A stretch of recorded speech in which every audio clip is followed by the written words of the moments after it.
Halo, selamat pagi Pak Denny. Kami dari kelas AF mata kuliah Bahasa Indonesia akan mempresentasikan hasil diskusi kelompok kami dengan judul Solusi Penerangan Lampu PJU pada Jalan Tol dengan Menghasilkan Energi Mandiri. Sebelum kami mempresentasikan, kami akan memperkenalkan nama kelompok kami. Nama saya Kevin Ben Saputra. Nama saya Stanley Lauren. Nama saya Samuel Situngkir.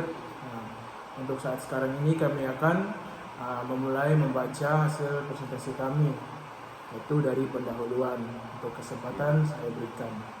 Ya, jadi listrik merupakan kebutuhan manusia yang sangat penting sejak ditemukannya di abad prasejarah. Jadi awal ditemukannya listrik itu, manusia sudah mulai mengembangkan teknologi. Contohnya, sekarang kita sudah menemui berbagai peralatan yang membutuhkan listrik. Contohnya TV. Tanpa ada TV, kita maka akan kesusahan dalam mendengarkan berita dan melakukan aktivitas lainnya. Contohnya kita juga ingin melakukan rekreasi kan, capek kerja sehingga kita ingin nonton sesuatu yang menyenangkan gitu. Jadi kita butuh listrik. Nah, jadi di dunia ini kita telah menemukan dua cara dalam memperoleh energi listrik, yaitu melalui energi terbarukan dan energi tak terbarukan. Energi tak terbarukan itu adalah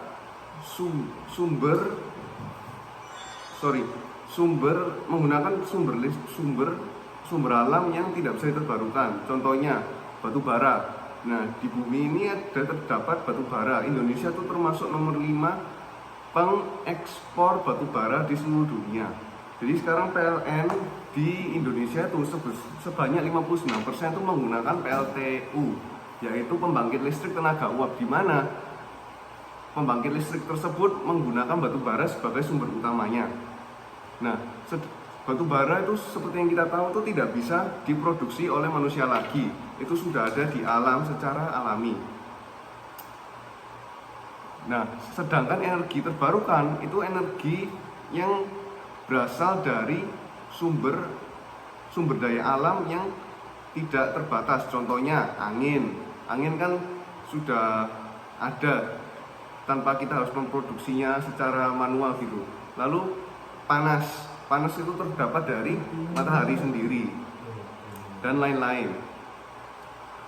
Nah, kita tahu di lingkungan masyarakat ini terdapat PJU, yaitu penerangan jalan umum. Contohnya di depan rumah kita jika melihat jalan, kalau misalnya tidak ada PJU di malam hari, maka jalan akan terlihat sangat gelap dan akan mengganggu aktivitas masyarakat.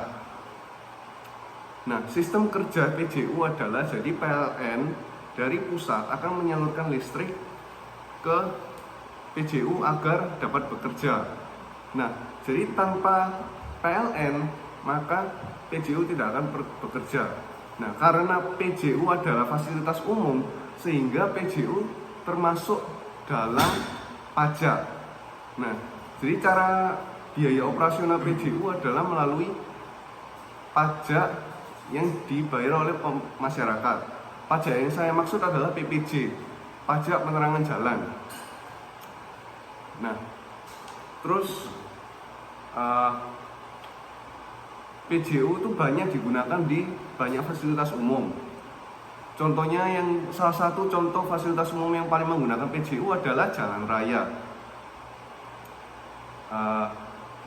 Di jalan tol banyak sekali kendaraan yang berkecepatan tinggi melalui jalan tersebut non-stop hampir dari pagi sampai malam.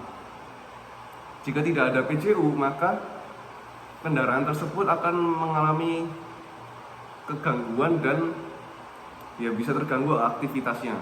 Contohnya ada banyak bus-bus lokal yang bekerja saat jam malam, lalu truk-truk kontainer dan kendaraan lainnya.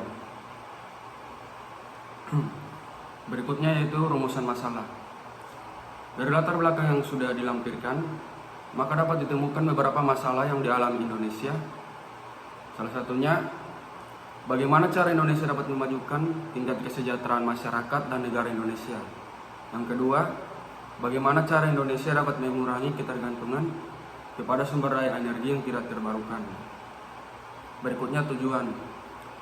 Dari rumusan masalah tersebut, maka dibuatlah karya ilmiah dengan tujuan untuk mengetahui cara Indonesia dapat memajukan tingkat kesejahteraan masyarakat dan negara Indonesia. Yang kedua, mengurangi ketergantungan Indonesia kepada sumber daya energi yang tidak terbarukan. Jadi untuk yang terakhirnya itu bagian manfaatnya itu yang pertama memberikan pemahaman mengenai cara penghasilan energi listrik dan dampak PLTU batubara di Indonesia terhadap lingkungan sekitarnya. Yang kedua, memberikan solusi alternatif sistem hybrid terhadap pengembangan teknologi energi terbarukan dengan sistem mandiri. Nah, jadi sekian untuk hasil presentasi kelompok kami. Jika ada salah dalam pengucapan kata-kata maupun kalimat, kami mohon maaf. Sekian dan terima kasih. Oke.